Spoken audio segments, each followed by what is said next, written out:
Now it's time to focus on my favorite part of the product market fit pyramid, and that's creating the prototype.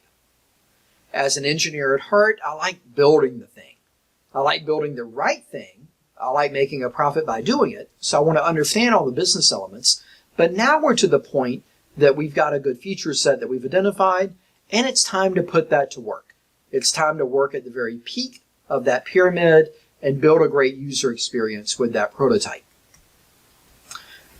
A reminder about products versus services.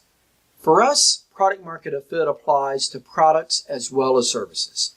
Products traditionally might be physical goods, services might be more the intangibles, and products delivered via web and apps or software as a service kind of blur those lines. For our purposes, we call everything a product.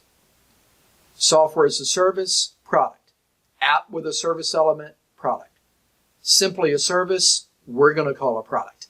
So as we talk about MVPs, you could think about them as minimum viable services as well, depending on what it is you want to do with your idea. But for, again, our purposes, everything we're calling a product.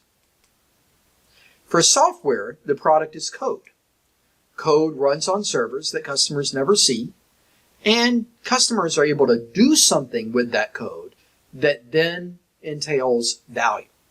So the user experience here translates that code into some functionality that's of value to the customer.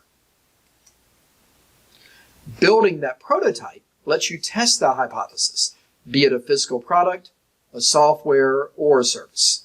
And before you build that MVP, you want to test your hypothesis with the prototype. So we want to know that we're building the right thing. Now, maybe we have great intuition. Maybe we are excellent listeners. We're excellent analyzers. And we know exactly what the customer wanted based on our conversations with them previously and based on our analysis of the market. In all likelihood, we are imperfect. There are some gaps. The customer didn't tell us exactly what they wanted, or once they see it, it's not exactly what they thought it would be. That's what prototyping lets you do. It lets you identify these gaps, lets you test these ideas, lets you validate or invalidate your thinking before you incur the expense of producing the final version of the thing. Also recognize that when you're talking with customers and you're sharing your prototypes with them for feedback, you're not trying to sell them on the thing. You're trying to get their feedback on this mock-up. You're trying to get a sense of their interest. How usable is it? How valuable is it? What would they pay for it?